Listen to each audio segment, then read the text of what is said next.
Assalamualaikum warahmatullahi wabarakatuh. Senang sekali bertemu kalian kembali ya. Kali ini kita akan membahas kisi-kisi PAT atau penilaian akhir tahun mata pelajaran biologi kelas 10 ya. Oke, kali ini kita akan membahas kisi-kisi dari nomor 1 sampai nomor 10 dulu ya. Ini part 1 ya. Nanti dilanjutkan di part 2 dan part selanjutnya ya. Oke, langsung saja ya. Untuk kisi-kisi nomor 1 ya, ini sudah ada kisi-kisinya, gambarnya, terus indikator soalnya. Nanti diharapkan kalian itu bisa menyebutkan persamaan tumbuhan lumut dengan tumbuhan paku ya. Langsung saja kita akan bahas ya. Untuk persamaan tumbuhan lumut dengan tumbuhan paku, siapa yang tahu ya? Sama-sama tumbuhan ya. Ciri-cirinya yang sama adalah dia multiseluler atau memiliki sel banyak atau bersel banyak, terus bersifat eukariotik, terus autotrof, memiliki klorofil, berkembang biak dengan spora, dan mengalami metagenesis ya. Itu ya. Nanti misalkan ada pertanyaan disuruh menyebutkan persamaan tumbuhan paku dan tumbuhan lumut, nah ini ya, kamu harus hafal ciri-ciri 6 ini tadi ya. Paham ya? Oke, dihafalkan ya. Terus selanjutnya soal nomor atau kisi-kisi nomor 2 ya. Kisi-kisi untuk soal nomor 2 di pilihan ganda, yaitu siswa atau nanti kalian diharapkan bisa atau dapat menjelaskan metagenesis tumbuhan lumut ya. Ingat-ingat metagenesis tumbuhan lumut ya, dihafalkan. Nah, ini saya tampilkan untuk metagenesis tumbuhan lumut ya. Dimulai dari spora. Spora akan berkembang menjadi protonema atau lumut muda, terus tumbuhan lumut atau tumbuhan lumut dewasa nanti. Terus ini menghasilkan gamet ya, archegonium, antheridium. Terus archegonium menghasilkan sel telur, antheridium menghasilkan sel sperma. Terus sel telur dan sel sperma bergabung akan membentuk zigot. Zigot berkembang menjadi sporofit atau sporogonium. Sporogonium itu nanti akan membentuk sporangium ya. Diingat-ingat ini ya untuk metagenesis tumbuhan lumut ya. Nanti misalkan ada salah satu atau dua yang dihilangkan atau bahkan 3, nanti kamu harus bisa melengkapi ya. Kalian harus bisa melengkapi. Makanya ini gambar ini atau metagenesis tumbuhan lumut ini dihafalkan ya. Ya, poinnya ya di nomor 2. Lanjut di nomor 3. Kisi-kisi nomor 3 yaitu diharapkan kalian bisa memberikan contoh tumbuhan Cormophyta berspora. Cormophyta berspora ya. Yang termasuk tumbuhan Cormophyta berspora adalah tumbuhan paku ya, tumbuhan paku ya. Contoh tumbuhan paku itu apa ya? Kalian nanti bisa menghafalkan nama-nama tumbuhan paku ya, yang menggunakan nama ilmiah ya. Contoh ini saya perlihatkan ya, contoh tumbuhan paku Adiantum coniatum itu suplir ya. Ini digambar sudah ada. Terus yang nomor 2 adalah Neprolepis cordifolia adalah paku pedang, dan seterusnya itu ya. Terus nanti ya itu kamu hafalkan ya, kalian hafalkan. Nah, untuk pengecohnya nanti ada selain tumbuhan paku berarti nanti ada tumbuhan lumut dan tumbuhan berbiji ya. Contoh nanti ini yang termasuknya tumbuhan berbiji. Genetum genemon itu melinjo ya. Itu tumbuhan berbiji. Berarti nanti untuk misalkan ada genetum genemon berarti salah ya. Terus Mangifera indica itu mangga. Pinus mercusi adalah pinus. Auriza sativa adalah padi, dan 5 zeamais itu jagung dan lain-lain. Bukan berarti itu misalkan ada apa namanya ini contoh-contoh seperti ini berarti ini bukan termasuknya tumbuhan paku ya. Berarti poinnya adalah kalian bisa menghafalkan nama tumbuhan paku menggunakan nama ilmiah ya. Di gambar sudah ada. Nah, ini saya tampilkan lagi. Ya, oke ya. Paham? Terus selanjutnya kisi-kisi nomor 4. Diharapkan kalian nanti bisa menjelaskan struktur terstruktur berbentuk kerucut pada gimnospermae ya. Nah, ini untuk struktur berbentuk kerucut pada gimnospermae atau disebutnya apa ini? Apa ada yang tahu? Ya, namanya strobilus ya. Ini gambarnya seperti ini, strobilus. Ya, itu untuk perkembangbiakan pada gimnospermae, namanya strobilus berbentuk kerucut ya. Oke ya, dipahami ya. Kisi-kisi untuk nomor 4. Terus selanjutnya kisi-kisi untuk nomor 5 ya. Diharapkan kalian dapat menganalisis proses fertilisasi pada angiospermae. Ya, tumbuhan berbiji tertutup ya. Itu nanti terjadi perkembangbiakan ganda atau pembuahan ganda ya. Nah, ini nanti kalian diharapkan bisa menjelaskan lah. Misalkan nanti soalnya ada tabel atau ada gambar ya, ditunjuk. Nah, ini contoh ya, misalkan nanti ya saya tampilkan gambarnya. Ada ini struktur pada bunga ya, bunga, atau nanti ada nomornya 1 2 3 4 5 ya. Nah, itu kalian disuruh menunjukkan, misalkan ya, nanti indikatornya kalian disuruh menyebut atau menunjuk yang terjadi peleburan inti dan yang akan menghasilkan zigot itu di nomor berapa ya. Ini gambarnya ya, saya tampilkan. Nah, ini penjelasannya ya. Untuk gambar nomor 1 itu namanya adalah sel telur. Terus untuk nomor 2-nya adalah yang ditunjuk, nomor 2 adalah merupakan inti vegetatif. Terus nomor 3-nya itu merupakan inti generatif 1. Terus untuk nomor 4-nya adalah inti generatif 2, dan nomor 5-nya itu adalah inti kandung lembaga sekunder.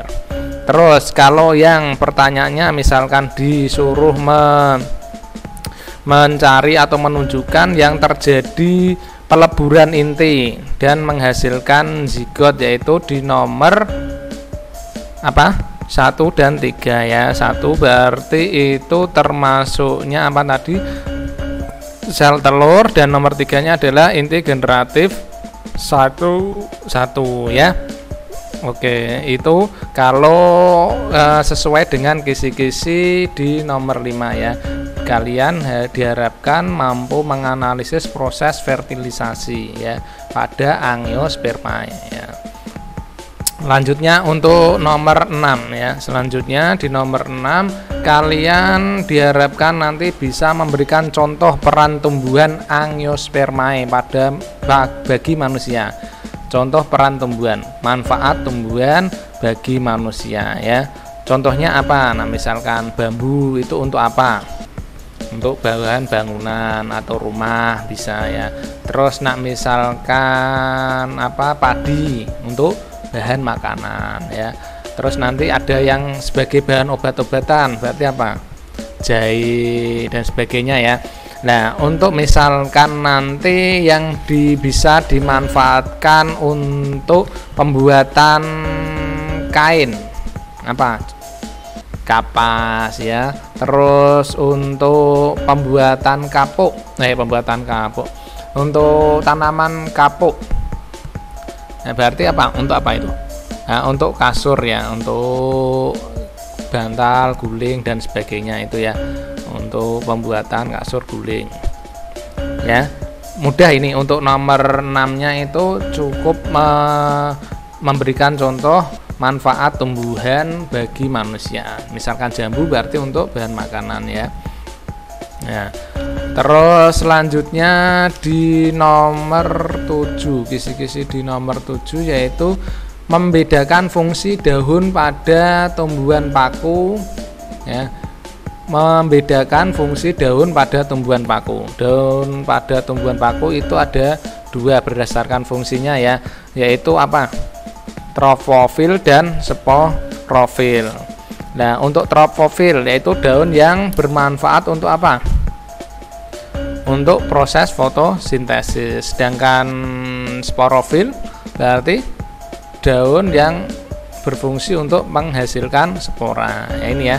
Ini diingat-ingat ya, daun pada tumbuhan paku itu ada dua ya, tropofil dan sporofil. Paham ya ini ya, ini sudah saya perlihatkan di gambar. Terus selanjutnya di nomor 8 ya. Di nomor 8 yaitu kisi-kisinya adalah diharapkan kalian nanti dapat menganalisis peristiwa yang terjadi pada daur hidup cacing pita. Cacing pita atau Phaseola hepatica ya. Diingat-ingat ya.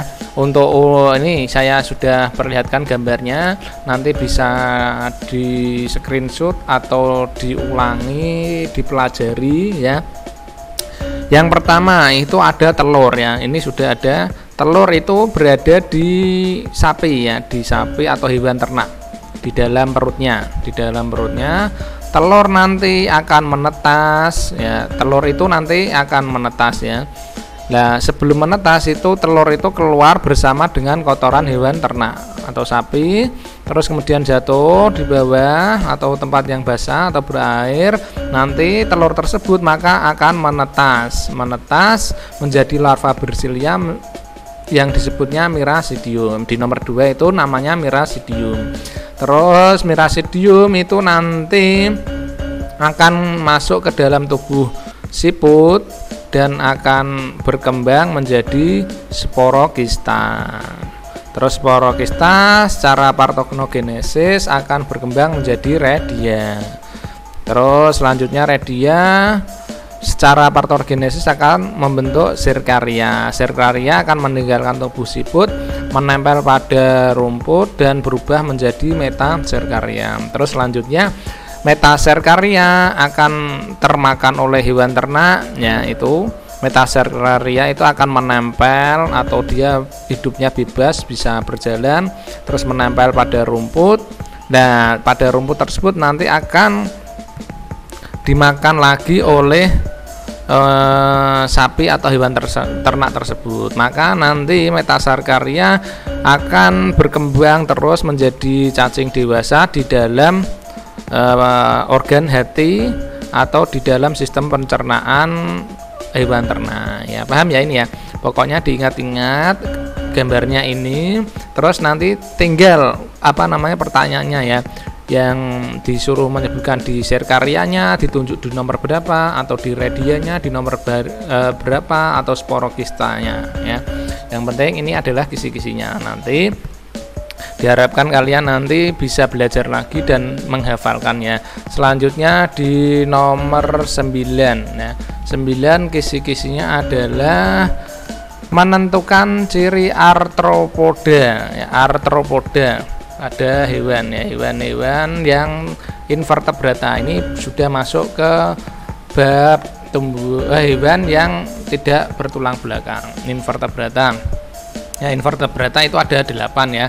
Nah, untuk arthropoda ciri khasnya adalah ada apa? Ada yang tahu ciri khas dari arthropoda adalah kakinya berruas-ruas. Hewan yang kakinya atau hewan yang berkaki ruas atau memiliki ruas-ruas pada kakinya ya.